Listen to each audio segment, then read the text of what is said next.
கீதா தன்னோட கிராமத்தை விட்டுட்டு பட்டணத்துல இருக்கிறதுக்கு வந்திருக்கா. ஆனா பட்டணத்துல அவளுக்கு எங்கேயும் வேலை கிடைக்க மாட்டேங்குது. கீதா ரொம்பவே தேடி பார்த்தா. ஆனா தேடி தேடி அவ களைச்சு போயிட்டா. அவ பெரிய படிப்பெல்லாம் படிக்கல. இந்த ஒரு காரணத்தினால அவளுக்கு வேலை கிடைக்கிறதுல பிரச்சனை ஆயிட்டு இருந்தது. கடவுளே, எங்கேயாவது வேலை போட்டு கொடுப்பா. நான் பட்டணத்துக்கு வந்து 1 மாசமே ஆயிடுச்சு. ஆனா இப்போ வரை எனக்கு வேலையே கிடைக்கல.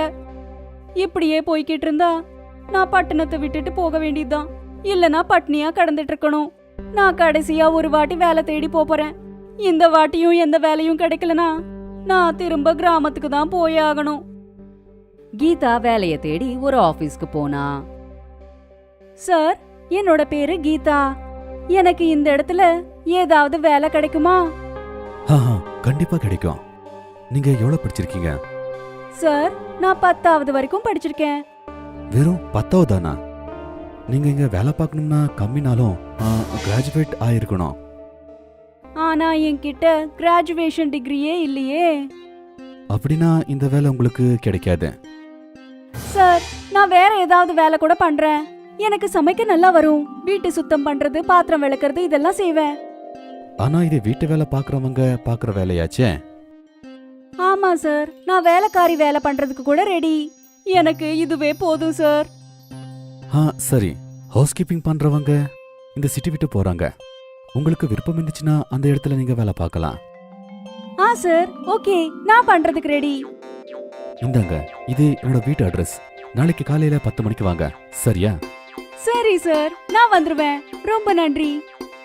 கீதா அந்த கார்டை எடுத்துக்கிட்டு அவளோட வீட்டுக்கு போய்கிட்டு இருந்தா.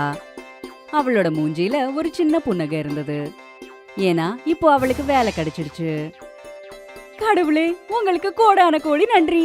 எனக்கு எப்படியோ வேலை கிடைச்சிடுச்சு. சரி, வேலைக்காரி வேலைதான். ஆனா எனக்கு இந்த பட்டணத்தை விட்டுட்டு போக வேண்டியது இல்லைல்ல. கீதா அடுத்த நாள் காலையில ரெடி ஆயிட்டு முந்தின நாள் அந்த ஆளு கொடுத்த விலாசத்துக்கு போனா. அங்க போய் பார்த்தா அது ஒரு பெரிய வீடு.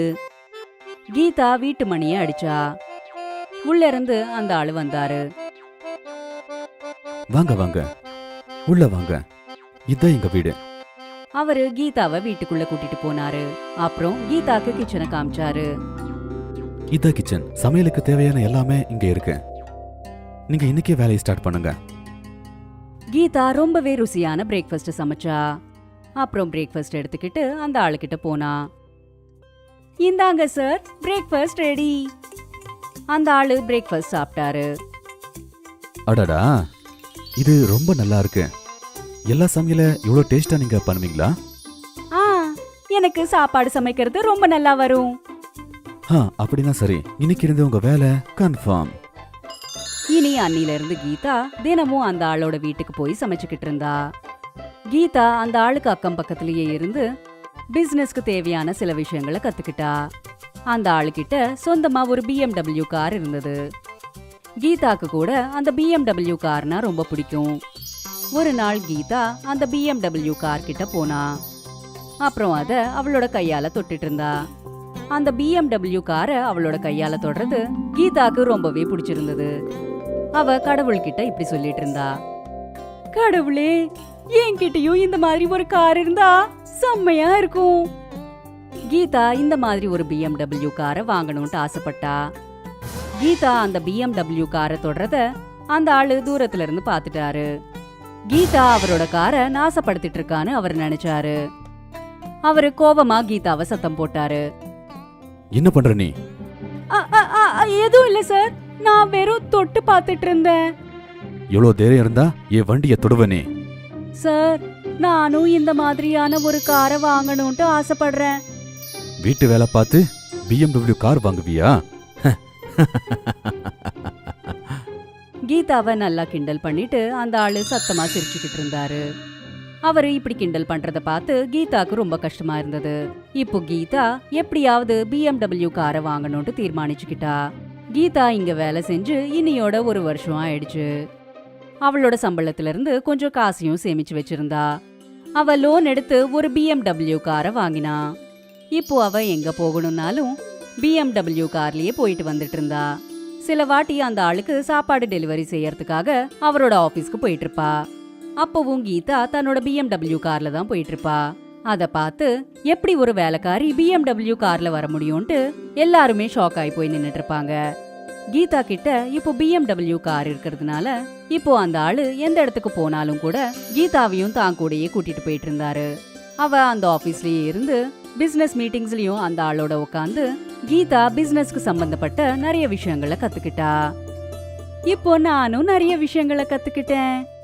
நானும் இப்போ சொந்தமா ஏதாவது ஒரு நல்ல பிசினஸ் ஆரம்பிக்கணும்னு தோணுது.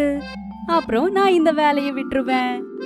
அடுத்த நாள் கீதா தன்னோட BMW காரை எடுத்துக்கிட்டு ஒரு பிசினஸ் மேனோட ஆபீஸ்க்கு போனா. கீதாவோட பெரிய BMW காரை பார்த்து அந்த பிசினஸ் மேன் கீதா ஒரு பெரிய பிசினஸ் உமனா இருப்பாளோன்ட்டு நினைச்சாரு. அந்த பிசினஸ் மேன் கீதா கிட்ட ரொம்ப மரியாதையா பேசினாரு. Hello ma'am. ஹலோ சார், நான் உங்க கூட பிசினஸ் பண்ணணும்னு நினைக்கிறேன். நான் பிசினஸ் பார்ட்னரை தேடிக்கிட்டே இருக்கேன், என் கூட சேர்ந்து பிசினஸை இம்ப்ரூவ் பண்றதுக்கு. கீதா ஒரு ஃபைல அவர்கிட்ட கொடுத்து இப்படி சொன்னா, இத பாருங்க சார், என்கிட்ட ஒரு நல்ல ஐடியா இருக்கு. இதால உங்க கம்பெனிக்கு நிறைய லாபங்கள் கிடைச்சு உங்க கம்பெனி ரொம்ப ஃபேமஸ் ஆயிடும். பிசினஸ் மேன் அந்த ஃபைல திறந்து பார்த்தாரு. அப்புறம் அத அவரு ரொம்ப நேரம் படிச்சாரு. இங்க பாருங்க மேடம், உங்க ஃபைல்ஸ் எல்லாத்தையும் நான் படிச்சிருக்கேன். எனக்கு என்ன தோணுதுன்னா, இந்த ஐடியா கண்டிப்பா எங்களுக்கு ரொம்ப சூட்டபிளா இருக்கும். அதனால இன்னைக்கு எங்க கம்பெனிக்கு நீங்க ஜாயின் ஆகுங்க, என் கூட பிசினஸ் பார்ட்னர் ஆயிருங்க. நம்ம 2 பேரும் சேர்ந்து கம்பெனியை இம்ப்ரூவ் பண்ணலாம். பிசினஸ் மேன் சொன்ன இந்த விஷயத்தை கேட்டு கீதா ரொம்ப சந்தோஷப்பட்டா. Thank you sir. இப்போ கீதா கம்பெனில முழு மனசோட வேலை செஞ்சுக்கிட்டு இருந்தா. அவ நாள் முழுக்க வேலை செஞ்சுக்கிட்டு இருப்பா. காலையிலேயே எந்திரிச்சு வேலைக்கு போய்கிட்டு இருப்பா. அப்புறம் ராத்திரி லேட்டா வீட்டுக்கு வந்துட்டு இருப்பா. ஒரு சில வாட்டி வேலை நிறைய இருக்கிறப்போ அவ ராத்திரி வேளையில ஆபீஸ்லயே தங்கிட்டு இருந்தா. அப்புறம் பாத்துட்டு இருக்கும் போதே கீதாவோட கம்பெனி ரொம்ப நல்ல வியாபாரம் பண்ணிடுச்சு. அவ ஒரு பெரிய பணக்காரி ஆயிட்டா. இப்போ கீதா தன்னோட பிசினஸ் எக்ஸ்பேண்ட் பண்றதுக்காக ஒரு BMW ஷோரூமையே ஓபன் பண்ணிட்டா. பிசினஸ்ல வர லாபங்களை வச்சு அவ புது புது BMW கார் மாடல்ஸ் வாங்கிக்கிட்டு இருந்தா. அப்புறம் ஒரே வருஷத்திலேயே அவ சிட்டிலேயே அவளோட பேர்ல ஒரு பெரிய BMW ஷோரூம் ஆரம்பிச்சா. இப்போ எந்த பெரிய பிசினஸ் மேனா இருந்தாலும் கார் வாங்கணும்னா அவங்க கீதாவோட ஷோரூம்ல இருந்து தான் காரை வாங்கிட்டு இருப்பாங்க. இப்போ ஜனங்க எல்லாம் கீதாவை BMW கீதான்ட்டு தான் கூப்பிட்டுட்டு இருந்தாங்க. இப்போ கீதா எவ்வளோ பெரிய ஆள் ஆயிட்டானா தன்னோட வீட்டு வேலைக்காக ஒரு வேலைக்காரிய வச்சுக்கிட்டா. வேலைக்காரம்மா ரொம்ப தூரத்துல இருந்துட்டு இருந்தாங்க. அதனால அவங்களுக்கு வந்து போறதுக்கு ரொம்ப கஷ்டமா இருந்தது. இந்த சாவியை எடுத்துக்கோ, நீ நாளையில இருந்து வண்டியில வேலைக்கு வா. கீதா தன்னோட வேலைக்காரம்மாக்கு கூட ஒரு BMW காரை கிஃப்ட் பண்ணா. இப்போ அந்த வேலைக்காரம்மா கீதாவோட வீட்ல வேலை செய்யறதுக்காக எப்பவுமே BMWல தான் வந்துட்டு இருந்தாங்க. இப்போ அந்த வேலைக்காரம்மாவும் BMW வேலைக்காரம்மான்ட்டு ஃபேமஸ் ஆயிட்டாங்க.